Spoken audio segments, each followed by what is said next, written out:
مرسی T V, پیغام رحمت۔ آپ چائنا میں اگر دیکھ لیں گے تو چائنا کی جو تہذیب اس وقت تھی اور آج بھی وہی ہے، تقریباً مماثلت آج بھی پائی جاتی ہے کہ عورت کو وہاں پر نوکرانی سے بدتر سمجھا جاتا ہے اور اس کے ساتھ وہی سلوک کیا جاتا ہے۔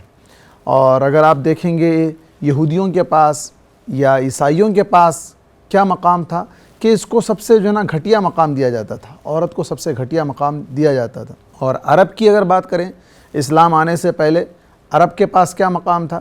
عرب کے پاس تو ان کو جینے کا حق ہی نہیں تھا، یہ لوگ تو زندہ درگور کر دیتے تھے۔ زندہ جو ہے نا بچی اگر پیدا ہو گئی تو اس کے چہرے سے ہوائیں اڑنے لگتی تھی۔ اللہ تبارک و تعالیٰ نے قرآن مجید میں اس کا تذکرہ کیا، وَإِذَا بُشِّرَ أَحَدُهُمْ بِالْأُنثَىٰ ظَلَّ وَجْهُهُ مُسْوَدًّا وَهُوَ كَظِيمٌ کہ اگر ان میں سے کسی کو خوشخبری دی جاتی کہ بھائی تم کو بیٹی ہوئی ہے تو اس کا چہرہ سیاہ پڑ جاتا اور غصے کو اندر دبا رہا ہوتا ہے کہ بیٹی کیوں ہوئی۔ یعنی بیٹی کا وجود ایک عار سمجھا جاتا تھا، عیب سمجھا جاتا تھا کہ لوگ مجھے طعنہ دیں گے تجھے بیٹی ہوئی ہے۔ تو یہ زندگی بھر اس طعنے کو جھیلتے ہوئے کیسے زندگی گزارے؟ تو کیا کرتے تھے؟ لے جا کر زندہ درگور کرتے تھے۔ زندہ درگور کرنے کا کیا مطلب ہے؟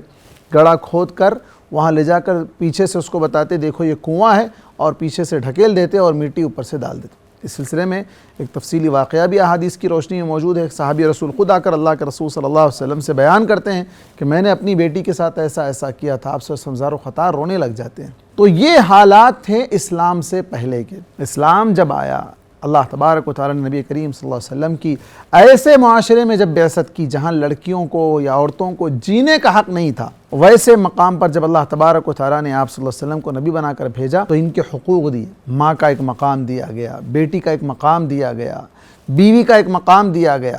تو یہ جو اسلام نے آ کر ان کے حقوق دیے، ماں کے لیے اللہ کے رسول صلی اللہ علیہ وسلم سے پوچھا گیا کہ سب سے زیادہ حسن سلوک کے حقدار کون ہیں؟ تو آپ نے کس کا نام لیا؟ تیری ماں ہے۔ 3 مرتبہ آپ نے ماں کا مقام بتلایا۔ باپ سے بڑھ کر ماں کو مقام دیا گیا، تو عورتوں کے حق میں سب سے پہلے ماں ہے۔ اور خود قرآن میں اللہ تبارک و تعالیٰ نے والدین کا تذکرہ کرتے ہوئے والدہ کا تذکرہ حملتہ امہ کرہا ووضعتہ کرہا کہ اس کی ماں نے اس کو بوجھ پر بوجھ اٹھائے، اس کے ساتھ جو ہے نا لے کر پھر، تو ماں کا اسپیشل تذکرہ کیا گیا۔ تو یہاں بھی اللہ کے رسول صلی اللہ علیہ وسلم ماں کو ذکر کر رہے ہیں کہ 3 مرتبہ سب سے زیادہ حسن سلوک کے حقدار اگر کوئی ہیں تو وہ ماں ہے، وہ ماں ہے، وہ ماں ہے۔ اور اس کے بعد آپ دیکھیں بیٹی کی شکل میں آپ نے کیا مقام دیا؟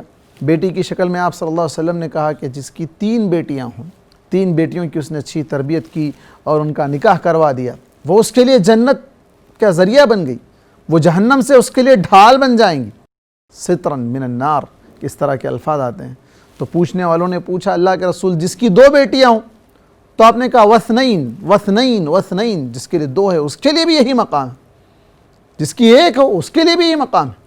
تو بیٹیوں کا ہونا جو عار سمجھا جاتا تھا، اسلام نے آ کر اتنا بڑا مقام دیا کہ تم جس بیٹی کو دنیا میں اپنے لیے عار سمجھ رہے ہو، یہ تمہیں جہنم کی آگ سے بچانے کا ذریعہ ہے۔ اور بیوی کے تعلق سے کیا کہا گیا کہ وہ بیوی جو نیک صالح ہو، 5 وقت کی نماز ادا کرتی ہو، شوہر کی اطاعت کرتی ہو اور رمضان کے روزے رکھتی ہو، اپنی عزت کی حفاظت کرتی ہو، جنت کے 8 دروازوں سے اس کو بلایا جائے گا۔ اور بیوی کے تعلق سے خود اللہ تبارک و تعالیٰ نے قرآن مجید میں حسن سلوک کا حکم دیا کہ اگر تمہیں ان کے ساتھ کوئی چیز ناپسند ہو تو ان کے ساتھ تم دوسرے چیزوں میں اللہ تبارک و تعالیٰ نے بہت سی خیر رکھی ہے، عاشروہن بالمعروف، ان کے ساتھ حسن سلوک سے زندگی گزارو۔ اللہ کے نبی صلی اللہ علیہ وسلم نے بھی کہا کہ اگر تمہیں ان کی کوئی چیز ناپسند آتی ہو تو دوسری چیز اللہ تبارک و تعالیٰ نے اس کے اندر پسندیدگی رکھ دی ہے۔ تو بیوی کے اعتبار سے ہو، بہن کے اعتبار سے ہو، ماں کے اعتبار سے ہو، بیٹی کے اعتبار سے ہو، چاہے عورت جس روپ میں بھی ہو، یہاں تک کہ نوکرانی بھی اگر ہے، وہ خادمہ یا لونڈی بھی اگر ہے، تو اللہ کے رسول صلی اللہ علیہ وسلم آخر وقت میں بھی ان کا مقام بتلا رہے، الصلاۃ وما ملکت ایمانکم، لونڈیوں کے ساتھ حسن سلوک کرو۔ تو اس تمام چیز سے واضح ہو جائے گا، حالانکہ وہ مسلم بھی نہیں ہے تو وہ بھی اس کے ساتھ اچھی سلوک کرنے کی بات ہے۔ تو اسلام نے عورتوں کو بہت بڑا مقام دیا ہے۔ مرسی ٹی وی کے مزید ویڈیوز کے لیے ہمارے چینل کو سبسکرائب کریں اور بیل آئیکن کو کلک کرنا نہ بھولیں۔ جزاک اللہ خیر۔